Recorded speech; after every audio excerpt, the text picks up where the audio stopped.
Hey everybody, it's Uncle Phil, and it is 5-Spot Friday. I just made that up, 5-Spot Friday. There was a radio station in Dallas growing up that I think may have actually been on a couple stations. They had a thing called, one was two for Tuesdays, where they would play always a package of 2 songs by the same artist. So, whoever it was, the Police comes on, you're going to hear 2 songs from the Police. Then there was Triple Shot Thursday, as you can imagine, that's, 3 songs by the same artist. And then there was Sideshow Saturday. See, because we grew up, I was the age where we were buying records and cassette tapes. And so everything had sides. Gosh, I miss those days when we had real albums that were made as albums that you went and bought. Now it's, I know people make albums, but it's geared differently when it's for streaming, and you're like, I would save my allowance money to go out and buy a record. It was a different thing. Anyhow, okay, old man alert. But anyhow, 2 for Tuesday, Triple Shot Thursday, Sideshow Saturday, and so I'm instituting 5-Spot Friday because today, on Uncle Phil's playlist, I'm adding 5 songs to the playlist. I know, it's crazy. 5 songs to the playlist. It's kind of a cheat. I don't know why I'm feeling compelled to do this, but 5 songs are going on the playlist today. And I'm going to go ahead and tell you the songs, because I keep forgetting that I want to do this after I get talking, because, my brain gets confused. I get confused. And so the first song, and this is the order, okay? I do think about the order. The first song is Wake Up Dead Man by U2 off of the Pop album. Last song on the Pop album. By the way, the Pop album, misunderstood masterpiece in my opinion. Misunderstood masterpiece. It's deeply flawed, but it's also a masterpiece at the same time. I don't know how you do that, how you have something that's flawed and a masterpiece. Of course I know how you do that. Anyhow, love that album. Saw them live, saw U2 live, won tickets to see them live front row on the Pop Mart tour. Front row at a Cotton Bowl Stadium in Dallas, Texas, back in 1997. Amazing. If you can ever see U2 front row, I highly recommend it. Again, won the tickets on a complete fluke. That's another story. Okay, first song, Wake Up Dead Man. Last song off of the Pop album. Number two is going to be the song Moanin'. M-O-A-N-I-N apostrophe. Moanin'. Or M-O-A-N-I-N apostrophe, if you want to be French and snooty about it. And which I appreciate. But yeah, that song, and in particular, okay, so in particular, you're going to listen to the Lambert, Hendricks, and Ross version, okay, first. Lambert, Hendricks, and Ross, that's a singing group, and their version of Moanin' is really good. And then follow it up with, and this is sort of a cheat, but the original recording of Moanin', which is by Art Blakey and the Jazz Messengers, okay? Art Blakey and the Jazz Messengers, and you get, both versions are great. The lyrics that were added by John Hendricks for the song are fantastic and really suit the song. But the original recording, oh man. And you got Lee Morgan on trumpet, and oh my gosh, just anyhow, that song is something else. So yeah, 2 versions of Moanin', check those out. Then the next song is going to be Come On Up to the House by Tom Waits off of Mule Variations. Again, last song on the album. I got a thing for last songs on albums today. Mule Variations, which that album is a masterpiece as well. It was such a good album. I got that album when it came out in 1999. And that was my first Tom Waits album to buy. I'd heard Tom Waits, as we all have.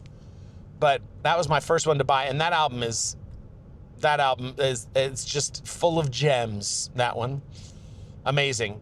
Anyhow, really, really great album. But that song, Come On Up to the House, probably those of you who are astute are noticing something. The Wake Up Dead Man and Come On Up to the House. You might know something I'm going to talk about today. But then the final song is another final track off of the album All You Can't Leave Behind. It's the second U2 song. Like, so I realized I got 2 versions of Moanin' and 2 U2 songs. But hear me out. I got a reason.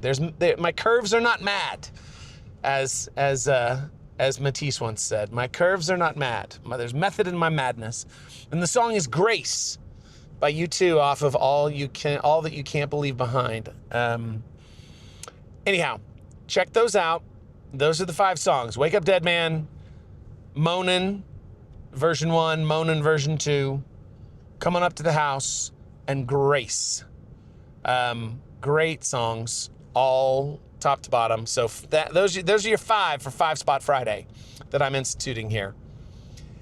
Now, the reason is because, okay, again, I said the sharp amongst you will have noticed that there's a Wake Up Dead Man connection here to this movie that just came out last month on just a few weeks ago, I guess. It's like 3 weeks ago, and I know, in the world of the internet, that's like a lifetime ago, but I don't care. And that's the Knives Out movie, the 3rd movie in the Knives Out sort of thing, and it's about it's solving a murder. But the interesting part is that it takes place in a church setting, and I heard an interview with Ryan Johnson, the writer-director, who talked about how he came from a very committed religious background, and it wasn't like he took it seriously. He took it to heart.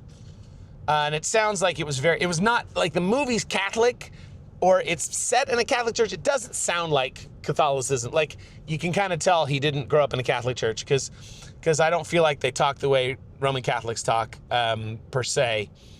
But it sounds like sort of a thing that's going on, at least in the U.S., in terms of this divide in religious thought. But yeah, it's really fascinating because you can tell this is a guy who's thought a lot about these topics. And apparently he's left his faith. He doesn't adhere to a belief in God anymore. But what's interesting is the movie, I think, treats respectfully the idea of, I don't know if it treats faith respectfully. The point is, it gets to the end, and I'm not going to spoil the whodunit, but it gets to the end, and there's this moment where, Benoit Blanc, the detective, has this revelation. And they even ask, because he acts so weird, and they're like, what, so now you believe in God? And he actually says, no, God's a fiction. He's like, just, nah. But then he talks about grace. He's like, but grace, and he goes into this thing, and then grace comes up. Grace is the name of a character. He talks about grace. Grace is significant for the ending of the film. It's crazy how it talks about grace. And it's really good, in my opinion. It does an excellent job talking about grace.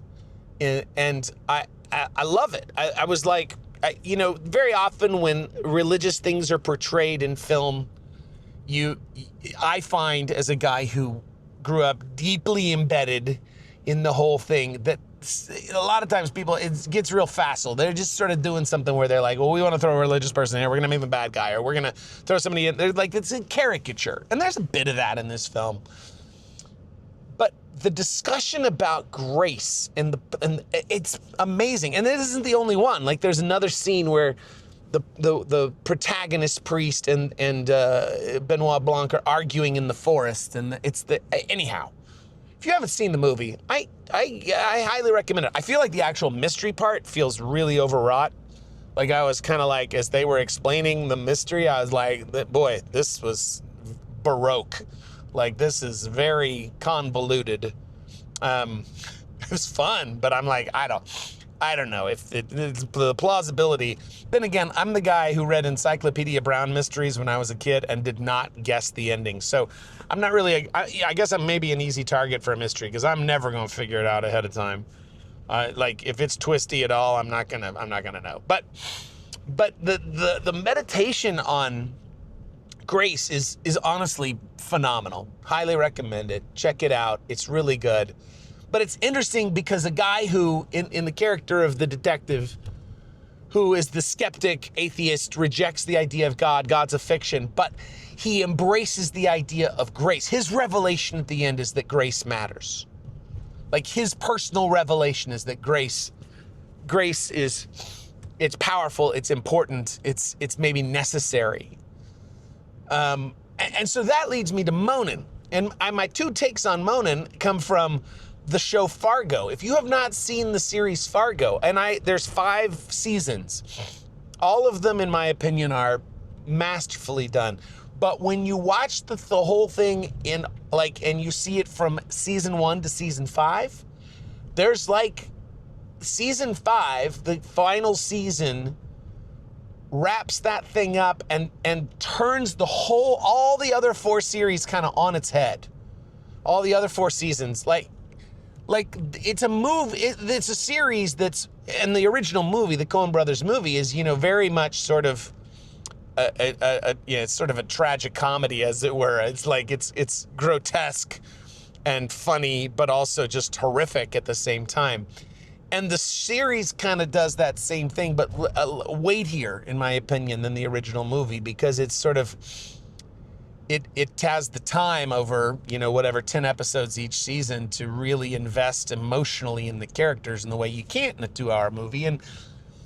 And what's interesting is how much of that series, each season, is dealing with retribution and judgment and punishment and like paying the debt. And then you get to the last season, and especially there's this one character who I would argue, I've been thinking about it, I think is almost a recreation of the character in the first season. I think the Monk character in the season 5 is in some ways very akin to Billy Bob Thornton's character in season 1. Even down to the like hard bangs, bowl cut haircut, man. There's something with those bangs. Like, what is it my daughter calls them? She's like, those are some nasty bangs. Nasty. But yeah, there's something going on in terms of like all 4 seasons end with this sort of tragic, harsh judgment, punishment. People pay their debts, and then you get to season 5, and I mean, it's been out now for years, so if you haven't seen it, that's on you. I'm not going to spoil the specifics, but it comes to grace again. Comes to the idea of what if we turn off the giant hose of judgment? What if we were to just go, we don't have to make the scales even? What if we don't have to make the scales even? What if we just let that go? What if we just let that go? Oh, anyhow, that song, the song Monin, is used to great effect in twice in the show. 2 different, the vocal version in season 3, I think, and then they sort of do an homage to the instrumental one in season 4. But yeah, in a show that's really steeped in almost the medieval, like appeal to squaring the scales, man. Like, death will have its way. Season 5, man, tips that over a little bit in a way that is profound. And the last scene, down to the last moment of the show, is absolutely so delicately, beautifully perfect. Oh my heavens. If you haven't seen that show, check it out. Anyhow, Fargo, 2 thumbs up on that deal. But that leads me to the next song, Coming Up to the House, which now we're back to Knives Out. I suppose if I wanted to like keep things, but I think the songs arc-wise, Wake Up Dead Man and Monin, there's a lot in common in those 2 songs. Wake Up Dead Man and Monin both are like, those are like dark psalms, man. They're like people in the midst of the suffering and the travail. And Come On Up to the House by Tom Waits at the end of Knives Out is a great needle drop. And it turns the thing around, man. And that Come On Up to the House is this beautiful song of like, let the burden go, man. Come on. Which leads me to the last song, Grace by U2, which is a sort of a beautiful, understated, quiet song of theirs that's just beautiful, like audibly beautiful, but profound in its meaning, just amazing. And it drives home this idea that that grace, man, guys, grace is the thing. Like I'm so sold out to the concept of grace as being the only thing that can transform reality. Grace is the only thing that can transform reality. Like in my world, for me, for Phil Bryan, that's going to include an understanding of God and Jesus, but you can exercise grace even if you don't believe in God. Did you know that? You can do that. You can just go, I'm going to exercise grace. Grace is unmerited favor, getting something you don't deserve. That's good. Getting a good thing you don't deserve. Unearned. And I'm telling you, I think it's interesting that, and now Fargo and Knives Out are not necessarily adjacent in their timeline. Like they didn't both happen right now. Sometimes there's like, well, there's something going on in the culture, in the ether but there is. Because what's funny is Fargo season 5 was taking place, and it was written sort of in the backdrop of and the show deals with sort of this deep, abiding division in the United States, and Knives Out is picking up on the same idea. And I don't. It's not just the United States, by the way. The whole world's eaten from this particular trough, which is tricky and unsettling. But the bottom line is, it's fascinating to me when people who are not, like, again, I can't speak for Noah Hawley, the guy who does Fargo. I don't know about him. I don't know anything about him. But again, with Rian Johnson, I heard the interview, and he's like, I grew up with all this. I rejected faith in God and rejected the formality of that. And yet he makes this film that is really about the triumph of grace. And Noah Hawley does 5 seasons, 4 of which are just punishing, brutal, sort of equalization of the scales. You will pay for your sins. And then you get to season 5 and you're like, what if we just don't square the books? What if we just forgive the debt? I love that this is being brought forward, because grace is, man, I'm telling you, grace is the thing. Grace is the thing. And if we don't latch on to that, man, I don't know what else can sort us out. I don't know what else can sort out the human race other than grace. I really don't. And I acknowledge grace is dangerous, man. Grace is chaotic, because we tell ourselves we like a world that follows all the rules. The thing is that a world that rigidly follows the rules is going to ultimately eat us all alive. Because every one of us, man, every one of us fails somewhere, and it would be nice to have some grace. It would be nice, but if we're just slavishly devoted to saying, no, I want the debts repaid, the scales even. Well, then, I don't know what else we can do. We're just going to eat ourselves alive. Anyhow, there you go. 5 songs we're adding to Uncle Phil's playlist. 5 tracks. We're up to, 9 now, something like that. So, yeah, I have now made the playlist actually a playlist on both Spotify and Apple Music, because those are 2 that I use. If you're on some other thing, like, I don't even know what the other ones are. I don't know. Amazon, I'm sure, has a music thing. But anyhow, if you're on either Apple Music or Spotify, Uncle Phil's done you a solid, and I have actually made the playlist, and I put the links down in the little description. You can click on the link and actually go follow Uncle Phil's playlist as it evolves, as I keep adding tracks. And again, you never know what'll happen. Today I added 5. Who knows? Who knows what I'll do next time? Because I'm crazy like that. I'm absolutely crazy like that. So, ladies and gentlemen, that's it for today. 5 new tracks. It's 5 Spot Friday on Uncle Phil's playlist. 5 beautiful songs Amazing songs. Check them out. Go watch Knives Out, Wake Up Dead Man. Go watch all 5 seasons of Fargo. Just take it from me. It's great writing, great acting, great direction. The whole thing. But you got to get to the end, because I now think it was all pointing towards a giant arc. As is everything, right? We're following a giant arc that is headed, I hope, towards grace. Anne Lamott, the writer, I love her, but she has this phrase. She says, I believe grace bats last.